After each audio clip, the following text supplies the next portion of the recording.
Performing at Dow House is special. One of my favorite performance memories is of Carol Swan as Mary Tyrone in Long Day's Journey into Night, which O'Neill wrote in his second floor study here at Dow House.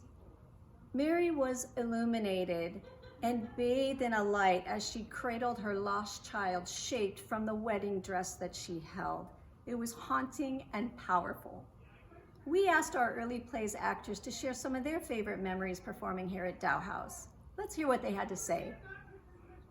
So I've been asked to tell you, what is it like to perform a show at the O'Neill House up here, pandemic mask.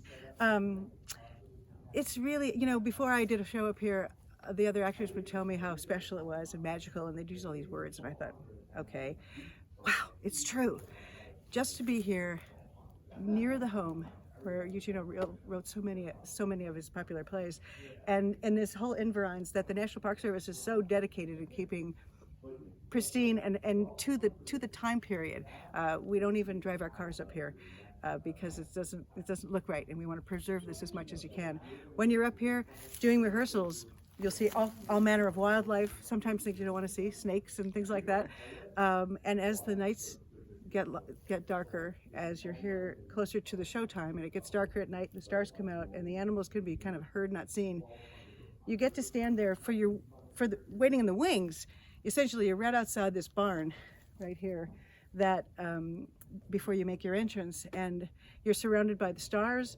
The light is on in O'Neill's study, and there's nothing to describe it except magical.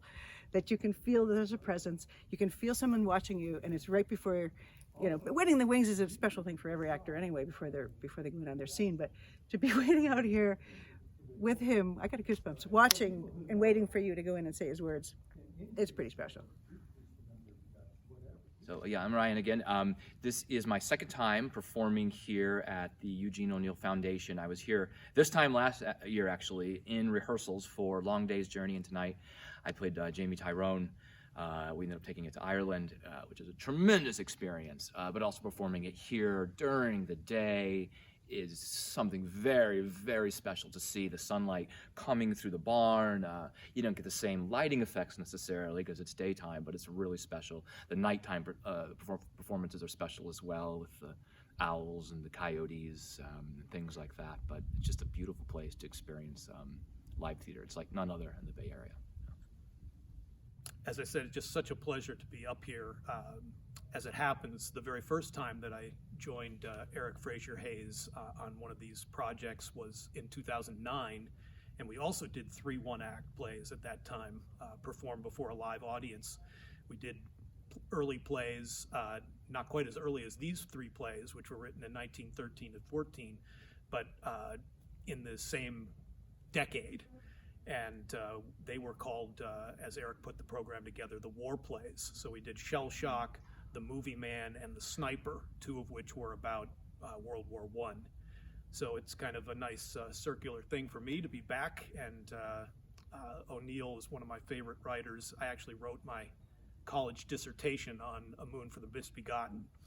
So it's always an honor to be here and work on O'Neill's works. And I've performed up here many times, and especially at night when they have the light on in the window where he wrote. And you feel as an actor that you're part of something special. You can feel the ghost of O'Neill amidst your performance. And the lights inside the stage coming through the slats of the barn, the very barn from Moon for the Misbegotten, you can feel that energy, and it's incredibly special to be part of this. I'm John, and tonight we're rehearsing The Web here in the barn at Dow House, Eugene O'Neill's house in Danville. It's the 3rd or 4th production I've been up here, and it's really special. It's so quiet and serene and marvelous. After the sun goes down, sometimes the coyotes come right up outside the barn and start howling, and that's can be disconcerting, but it's wild.